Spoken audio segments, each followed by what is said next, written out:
My mom and dad wouldn't come see my 7-year-old girl during her hospital stay. Mom said plainly, "We're afraid of picking up whatever she's got." Just 3 days afterward, they organized a big birthday celebration for their preferred grandchild and forwarded me an invoice, insisting I cover $1,000. What happened after that? Hey Reddit. The hospital room felt oppressively still, not a calm stillness, but the heavy sort that amplifies every stray thought. Soft beeps came from the equipment. A monitor kept up its regular rhythm. The overhead lights buzzed faintly, reminding me this wasn't our house. Right in the center lay my little daughter in a bed that swallowed her tiny frame. Her beloved plush bunny was nestled under one arm, its ear bent sideways the way she always folded it when she felt uneasy. Strands of her dark hair stuck to her sweaty brow from the stubborn fever. She glanced up at me and gave a faint smile, not wide or energetic, just enough to show she was making an effort. "Daddy," she murmured, her voice weak, "was today a school day I missed?" I forced down the lump in my throat. "Only this one," I answered, smoothing her hair back tenderly. "You'll make it up soon." She gave a small nod, accepting my words even though we both knew they might not hold. 3 days before, she'd been completely normal, racing barefoot across the living room, giggling at top volume, twirling until dizziness sent her tumbling onto the cushions in a heap of laughter. That evening she mentioned her head hurt. By midnight her temperature spiked. By dawn her breaths came too quick and shallow. When I scooped her up to rush her to the car, her arms locked around my neck, terrified to release. "I feel awful," she whispered. "I know, sweetheart," I told her. "Daddy's right here." The ER was packed and noisy. Staff hurried everywhere. Physicians used measured, professional voices that couldn't fully hide their worry. "We'll observe her overnight," one decided. "Better to play it safe," another confirmed. One night stretched into 2, then 3. That first evening, once she drifted off, I slipped into the corridor and dialed my parents. Not because I expected miracles, but because part of me still clung to the idea that relatives appear in crises. "She's admitted," I said softly, walking back and forth by the snack machines. "She's frightened. Could you drop by, even briefly?" Silence stretched across the line. Then Mom let out her classic disappointed exhale. "We can't risk getting sick," she explained. "You get that, don't you?" I halted mid-step. "She's your own granddaughter." "I know," she answered, as though that ended the discussion. "But we're older now. We need to protect ourselves." I stared at the scuffed wall, marked by years of stretchers scraping past. "All right," I managed at last. I disconnected and lingered there, realizing how easily being careful could mask apathy. Next morning she woke disoriented, staring at the IV line, the cables, the strange tiles above. Then her gaze went to the doorway. "Will Grandma visit today?" she asked. I stiffened. "She's got things to do," I replied gently, "but she was asking about you." That last part wasn't true. My girl nodded, regardless. Children desperately want to trust that grown-ups are kind, even when evidence says otherwise. That afternoon, I tried once more. "She keeps bringing it up," I told Dad when he picked up. "She just wants to see your faces. You wouldn't have to remain long." He coughed awkwardly. "We'll check how she's progressing," he answered. "Maybe when she's recovered," as though affection waited for perfect conditions. That night's sleep escaped her. She shifted restlessly, making small pained sounds. Once she startled awake in tears, not sobbing aloud, just silent streams down her face. "Daddy," she breathed. "Right here," I said at once, sitting straighter. "Did I do something naughty?" she asked. "Is that why Grandma won't come?" A fracture opened inside my chest. "No, baby," I replied, voice shaking. "Never, you did nothing bad." She rubbed her eyes. "Okay," she whispered, believing me without question. That blind faith almost undid me. On day 3, while she napped, my phone vibrated. A group chat alert. I nearly swiped it away. Nearly. Pictures appeared. Bright balloons, a table loaded with dishes, a tall frosted cake topped with candles. A full birthday bash for my sister's boy, their cherished favorite. 3 days after declining a hospital visit, my insides sank. Before I could recover, a private text arrived from Mom.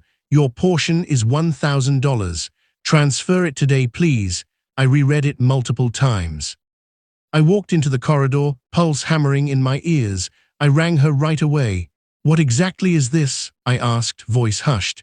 She sounded light and unbothered. We threw a little celebration, she explained. Catering, setup, performer, these events add up fast. She's lying in a hospital bed, I said carefully. True, but the plans were already set, she countered. It wouldn't be right to leave you out of the cost. Right, Dad jumped on the line suddenly.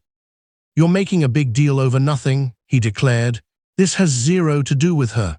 That instant shifted everything, not rage, but sharp understanding. I glanced back through the window. She slept peacefully, gripping her bunny like a lifeline. The monitor kept its steady tone. At 7, she was already absorbing her place in their world. I kept my tone even. No yelling, no pleading. Just I won't be paying. Quiet followed. Then Mom gave a dismissive huff. So you're making the whole family suffer because you're mad? No, I answered. I'm shielding my daughter. I disconnected and returned to her side. Holding her small hand, I let myself feel something besides terror for the first time, determination. They assumed it concerned cash or equity. They were mistaken. What escaped them, what always had, was how certain instants force you to choose who you'll stand as. I'd just made my choice. I leaned close and murmured a vow she couldn't hear. I won't allow this ever again. Notifications kept arriving, calls stacked up. They were rattled now. For once I felt no urge to reply. The path ahead wasn't fueled by feeling. It was intentional, precise, final. That night I ignored every ping, not the group, not Mom, not Dad. I remained by her bedside, tracking each gentle rise and fall of her breathing as though each mattered deeply. Around 2 a.m. she moved. Daddy, she breathed. Here, sweetheart, she tilted toward me. Home soon, very soon, I promised. I swear. She offered another weary, trusting smile and drifted off. That was when I accepted our family tie had shattered for good. Morning brought the doctor's update. Infection improving, fever dropping, discharge possible by nightfall. Relief hit like a wave. I nearly collapsed into the chair. Yet relief couldn't wipe away memory or disloyalty. While she rested, I finally looked at my phone. 27 missed calls. Countless texts.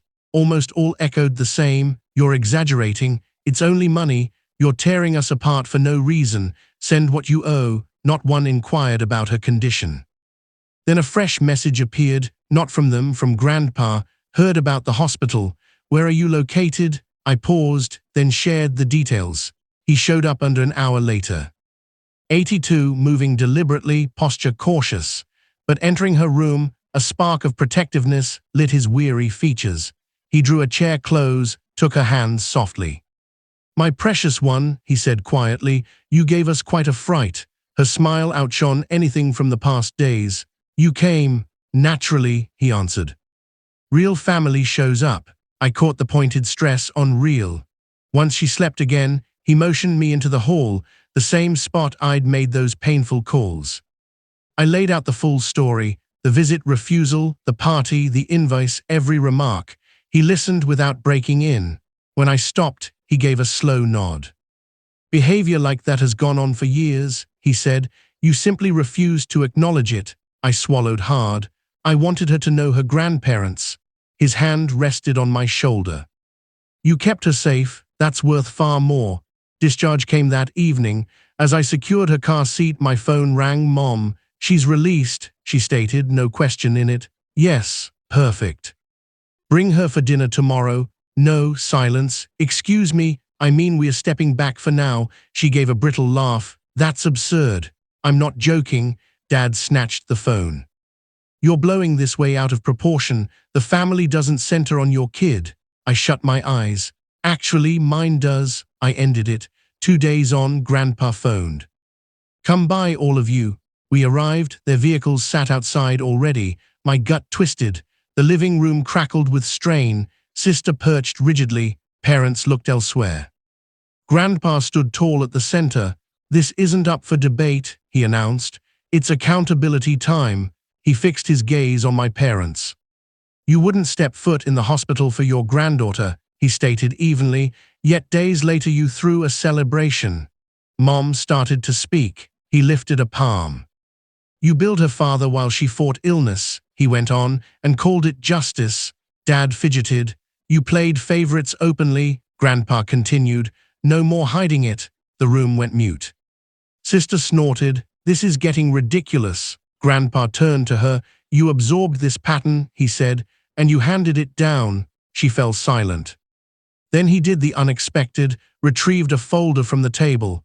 Adjustments have been made, he declared. We all leaned in. My estate plan, he explained, and the trusts, Mom blanched. What kind? Redistributed obligations, he said, and results. He glanced my way. For years you've quietly supported this family, covering shortfalls, solving messes, footing bills without complaint. I nodded, stunned he noticed. That stops, he said.